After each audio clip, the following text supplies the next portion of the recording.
wabarakatuh. Waalaikumsalam warahmatullahi wabarakatuh. Baik, semua kelas boleh siapkan kelasnya terlebih dahulu. Ista'in.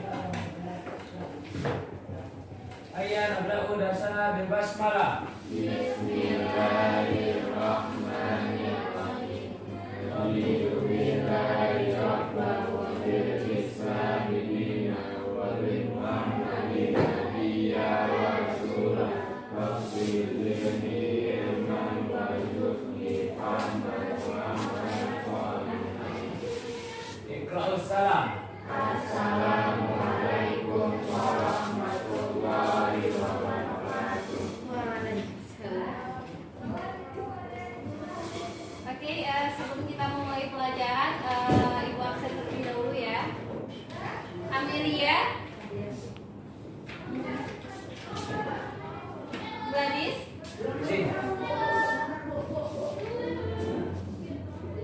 Syarif, Hafizatun, Tunggu Amirafis, Arci, Citra, Rifki, Keisha, Alia, Arif. Oke. Masih semangat atau udah nggak semangat nih? Kenapa? Belum makan pokok? Pasan tadi udah makan bakpao, udah minum kopi, masa nggak semangat? Anaknya udah sebelah. Oke, baiklah, pada hari ini kita akan mempelajari tentang konsep pasar dalam perekonomian. Nah, materi sebelumnya yaitu mengenai tentang pelaku-pelaku kegiatan ekonomi, di mana pelaku kegiatan ekonomi itu ialah seorang, sekelompok maupun lembaga yang terlibat dalam kegiatan perekonomian, baik itu distribusi, produksi, serta konsumsi. Oke, kita akan mempelajari hari ini tentang konsep pasar dalam perekonomian, di mana kita akan membahas mengenai pengertian pasar, peran dan fungsi pasar, bentuk-bentuk pasar, dan juga ciri-ciri pasar. Nah, di sini udah tahu nggak apa itu pasar? Tahu nggak? Coba Amel, pasar apa? Pasar itu bertemunya pembeli dan penjual terjadinya transaksi. Oke, kalau Rifki sama? Nggak beda. Kalau sama jodoh nanti. Oke, nah pasar merupakan sebuah tempat bertemunya penjual dan juga pembeli untuk melakukan transaksi jual beli produk barang ataupun jasa. Nah, paham akan pengertian pasar? Oke? Oke, nah berdasarkan para ahli ada beberapa pengertian pasar. Yang pertama menurut William J. Stapleton, pasar adalah orang-orang yang mempunyai keinginan puas, uang untuk belanja dan juga kemauan untuk membelanjakannya. Sementara menurut Winfrey, pasar adalah sekumpulan pembeli dan penjual dari sebuah barang atau jasa tertentu. Sementara menurut Untu Wijoyo, pasar bukan hanya sekedar tempat tetapi juga sebagai mekanisme yang menata kepentingan pembeli dan juga penjual. Nah, kalau pengertian pasar udah paham, kita lanjut materinya atau enggak nih? Oke. Nah, selanjutnya itu mengenai peran dan fungsi pasar dalam perekonomian. Di sini udah tahu apa itu peran pasar?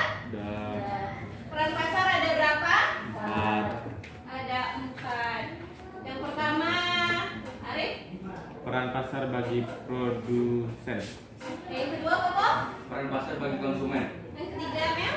Peran pasar bagi pembangunan. Keempat, Aksi. Peran pasar bagi sumber daya manusia. Oke, nah peran pasar ada 4. Yang pertama itu peran pasar bagi produsen, yang kedua peran pasar bagi konsumen, yang ketiga peran pasar bagi pembangunan, dan juga yang keempat peran pasar bagi sumber daya manusia. Nah, untuk belajar penjualan dan dari hasil produksi. Nah, yang kedua itu peran pasar bagi konsumen, yaitu konsumen konsumen mudah untuk memperoleh barang atau jasa yang dibutuhkan. Paham? Oke, yang ketiga itu peran pasar bagi pembangunan. Nah, peran pasar bagi pembangunan yaitu menunjang kelancaran pembeli yang sedang berlangsung. Selanjutnya yang keempat yaitu peran pasar bagi sumber daya manusia. Nah, di sini peran pasar bagi sumber daya manusia itu semakin luas suatu pasar, maka semakin besar tenaga kerja yang dibutuhkan. Dengan demikian, pasar akan membuka lowongan pekerjaan atau membutuhkan sumber daya manusia yang lebih besar. Sampai di sini peran pasar paham semuanya? Kalau ditanya peran pasar ada berapa? Jawabannya? Oke. Nah, selanjutnya yaitu mengenai fungsi pasar. Fungsi pasar ada berapa? 3. Amel, apa aja? Sarana distribusi, pembentukan harga, sarana promosi. Nah, fungsi pasar di sini ada 3. Yang pertama itu pasar sebagai sarana distribusi, yang kedua pasar sebagai pembentuk harga, yang ketiga itu pasar sebagai sarana promosi. Nah, Keke, kalau ditanya pasar sebagai sarana promosi, guna pasar itu apa sih? Nah, pasar sebagai sarana promosi yaitu pasar digunakan sebagai tempat memperkenalkan dan menginformasikan suatu barang atau jasa kepada konsumen. Rifki, pasar sebagai distribusi. Rifki, Fungsi memperlancar penyaluran barang atau jasa dari produsen.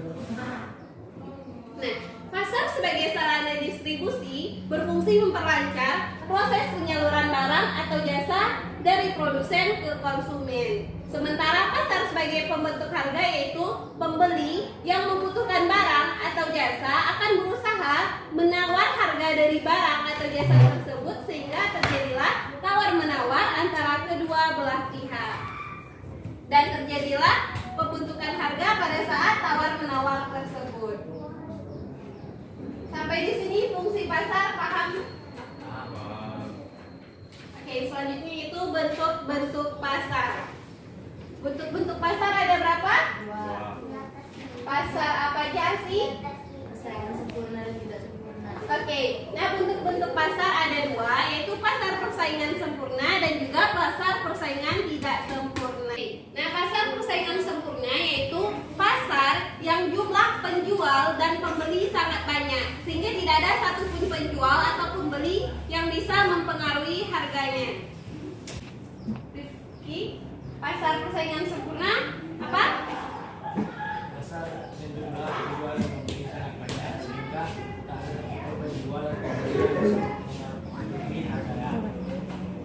Oke, nah untuk ciri-ciri pasar persaingan sempurna yaitu ada 3. Yang pertama itu banyak penjual dan pembeli. Yang kedua barang ini diperjualbelikan sejenis atau homogen. Yang ketiga yaitu harga ditentukan oleh pasar. Nah, kalau ditanya ciri-ciri pasar itu homogen berarti termasuk pasar Persaingan sempurna. Oke. Sampai di sini pasar persaingan sempurna paham atau tidak? Oke. Nah, selanjutnya itu mengenai pasar persaingan tidak sempurna. Oke, pasar persaingan tidak sempurna apa? Pasar yang jumlah penjual dan pembeli banyak, tetapi ada satu atau beberapa penjual yang dominan sehingga bisa mempengaruhi harga dalam pasar itu. Nah, pasar persaingan tidak sempurna yaitu pasar yang jumlah penjual lebih banyak dari pembeli. Oke, selanjutnya itu bentuk pasar persaingan tidak sempurna. Ada yang menurut struktur penjualannya dan juga ada menurut struktur pembelinya.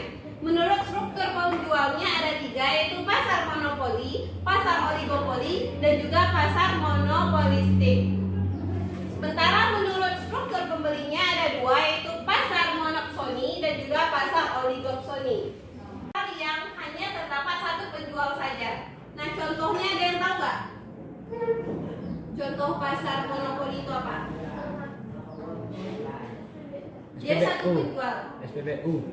SPBU itu namanya apa? Perusahaan BUM? BUMN.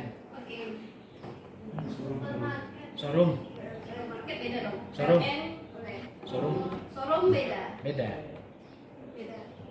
Pasar monopoli itu memiliki satu penjual saja dalam industrinya. Seperti perusahaan BUMN, PLN itu satu penjual. Sampai di sini pasar monopoli paham? Alhamdulillah. Nah, selanjutnya itu pasar oligopoli, di mana pasar yang terdapat beberapa penjual dalam suatu produk tertentu. Berarti dalam pasar oligopoli terdapat dua atau lebih penjual. Jika dua penjual dinamakan pasar duopoli. Sementara lebih dari dua disebut oligopoli. Yaitu pasar monopolistik, di mana suatu pasar terdapat banyak penjual atau produsen dan memproduksi barang yang sama. Berarti barangnya sama tapi orang yang jual juga banyak. Kayak apa? Bisa mengadu lah. Kayak gitu. Kita balik kita coba.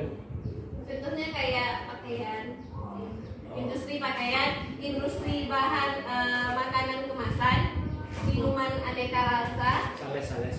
Sales beda. Sales apa? Distributor. Ini kan produsen, Oh, jual, bukan distributor. Kalau ditanya tentang pasar monopoli, oligopoli, monopolistik, udah paham? Oke, kita lanjut ke pasar monopsoni dan juga oligopsoni.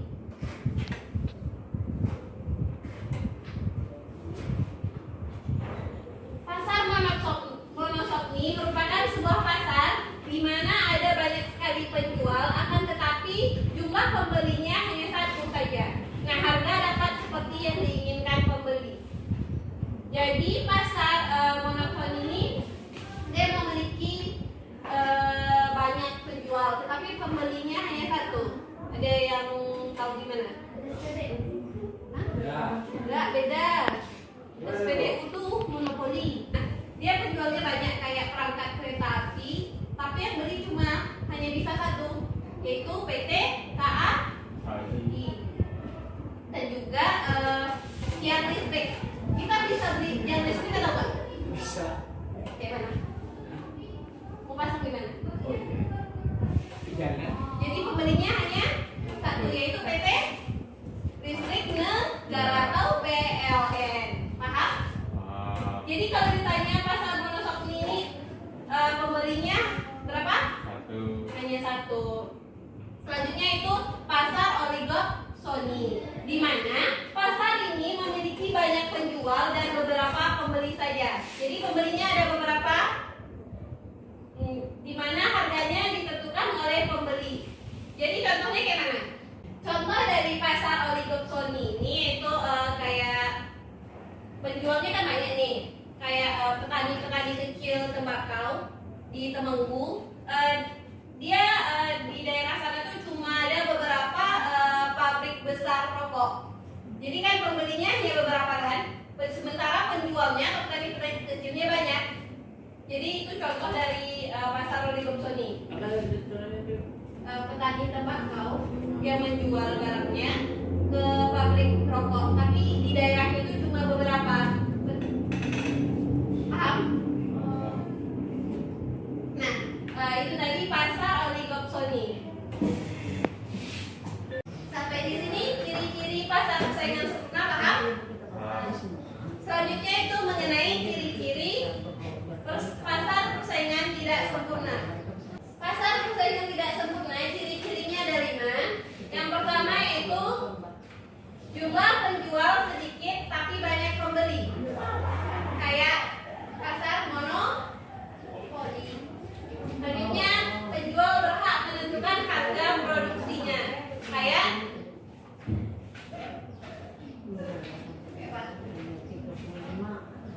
monopoli lagi. Nah, penjual baru akan susah untuk bersaing karena kayak pasar monopoli itu kan BUMN. Berarti kalau ada pesaingnya harus setara BUMN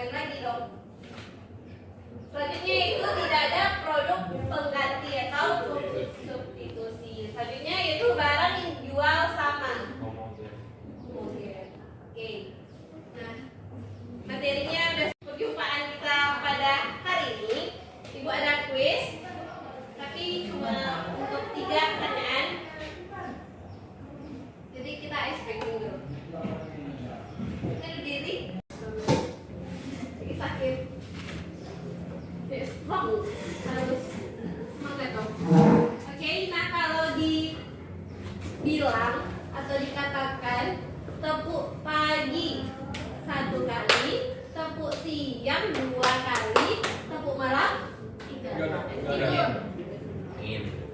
Angin. Angin. Ada. Kalau dibilang tepuk pagi berapa kali? Tepuk. Tepuk siang? 2 kali. Tepuk malam? Angin. Ada. Bisa dimulai atau tes dulu? Tes dulu. Tes. Oke. Tepuk pagi, tepuk siang, tepuk malam. Oke. Tepuk pagi, tepuk malam. Oke, belum lagi kena.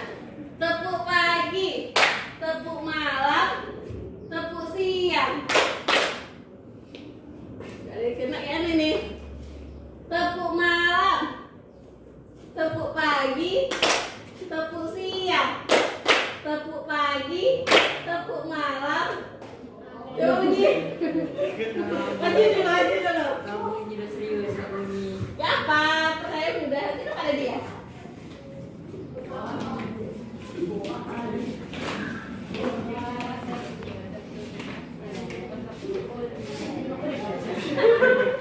Oke.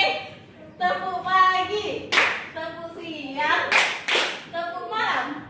Udah ya pertanyaannya. Satu lagi kan kita nyari orangnya. Tepuk malam, tepuk pagi, tepuk siang, tepuk siang, tepuk malam. Bunyi tadi. Allah. Bunyi tepuk siang tadi. Mana tepuk malam? Ya. Oke. Nah udah dapat 3 orang. Ini yang akan menjawab pertanyaan pertama itu Amel. Bacain pertanyaan dulu Mel. Sebutkan bentuk-bentuk pasar. Nah bentuk-bentuk pasar apa aja tuh? Pasar persaingan sempurna. Terus pasar persaingan tidak sempurna. Betul atau enggak? Betul. Betul. Oke. Next selanjutnya apa tadi? Oh iya. Enak aja, aku yang menang. Betul bukan? Jadi aksi. Apa pertanyaannya? Apa itu pasar? Pasar adalah tempat bertemunya penjual dan pembeli untuk melakukan transaksi jual beli. Betul atau enggak? Betul. Oke, karena aksi juga betul jadi dapat hadiah. Oke.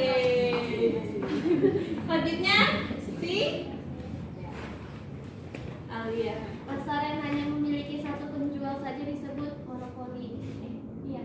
Iya atau tadi dia ragu nih apa? Jawabannya betul atau enggak? Pasar yang hanya memiliki satu penjual saja. Betul. Oke, karena Alia juga betul berarti dapat hadiah juga. Jadi orang ini udah boleh duduk atau belum? Belum. Belum. Suruh apa dong? Udah. Mau duduk belum? Jadi, aku ya. Duduk. Oke, kita duduk lah. Oke. Baiklah, itu saja materi kita mengenai pasar. Hanya itu yang dapat Ibu sampaikan. Lebih dan kurang Ibu mohon maaf. Ibu tutup dengan wabillahi taufiq wal hidayah. Wassalamualaikum warahmatullahi wabarakatuh.